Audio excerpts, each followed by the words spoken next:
Today I would like to share with you a personal account of something that happened to me back in the early 1980s that will live in my memory bank and heart for the rest of my life. As a young man in my early 30s, I was a junior high teacher who was heavily involved in flying, skydiving, and scuba diving. Needless to say, each of these three hobbies is filled with danger, especially compared to many sports where participants have their feet firmly planted on the ground. In the summer of 1982, I learned of a relatively new form of aviation, which was a cross between hang gliding and conventional flying. Being a licensed pilot and skydiving instructor, I was intrigued with what I saw when I went to an ultralight fly-in with a good friend. Within a few weeks, I purchased my first Wright Brothers type plane and quickly developed a passion for this type of flying. I and my buddy who introduced me to the sport were the only pilots around the area who flew ultralights. The manager of a nearby airport who bought and sold various types of aircraft bought an ultralight franchise and began selling this type plane throughout southern Illinois. Having a background solely in conventional aircraft, the airport manager felt uncomfortable in providing flight training to prospective buyers.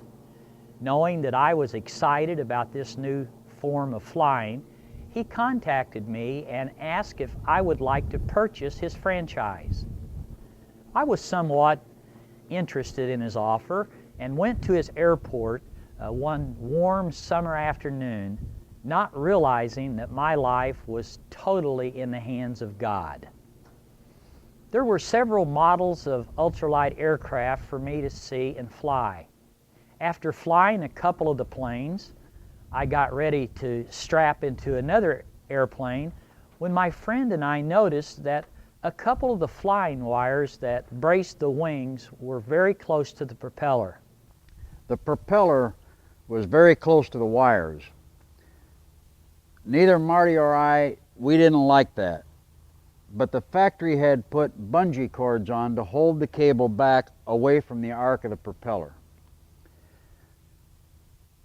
We decided that it might be safe to fly, so Marty got in it and went flying. After carefully examining the questionable looking design, I reluctantly put my helmet back on, strapped into the harness, and started the engine. I taxied the plane out into the runway, performed the normal safety checks, and then took to the air as I had done many times in the past. The plane appeared to be functioning well as I made a couple of low-level passes over the flying field.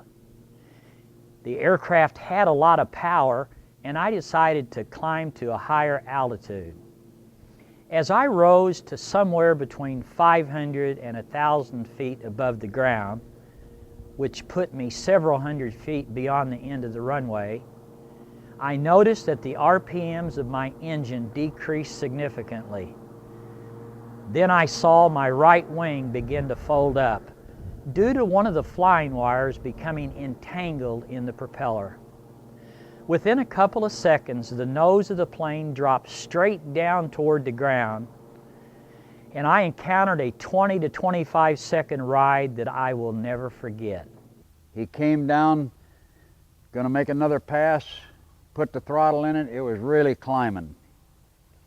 He was probably 500 to 1,000 feet, and all of a sudden the right wing started to fold up. And I thought, oh, that cannot be good. And the nose came over and the airplane went straight down into the ground. Many of you have probably heard about one's life flashing before their eyes during a tragic experience. Well, I had that happen to me. It was an unbelievable feeling. I did not panic. It felt as if someone were in the airplane with me. Looking back at it now, it is clear to me that my guardian angel was on board that afternoon, ready to help spare my life. That summer was a normal dry season, not similar to how wet a summer we experienced this year. I hit the ground in a small marshy area no bigger than an above-ground swimming pool. It was the only area around that was not hard as concrete. The metal and aluminum parts of the plane collapsed around the landing gear with me in the middle of it. As I came to rest, I was head down, only a few inches from the ground. Upon impact, my peripheral vision allowed me to see my tennis shoes shooting off my feet in different directions. As I lay in the middle of the crumpled aircraft, I recall wondering how a dead person could see. A few seconds went by, and I felt gasoline running down the back of my neck. At that point, I realized that I was indeed alive. The cable had gotten caught in the prop. The prop had wound the cable up, bent the wing over.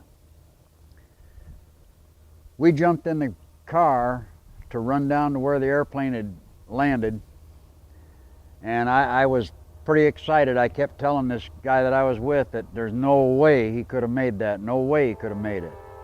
And we got to the end of the field, and Marty was coming out of the field, and he was looking himself over, and he was barefoot, and his shoes had flown off. We found one, we never did find the other one. I was able to walk back toward the runway, visibly shaken but not injured.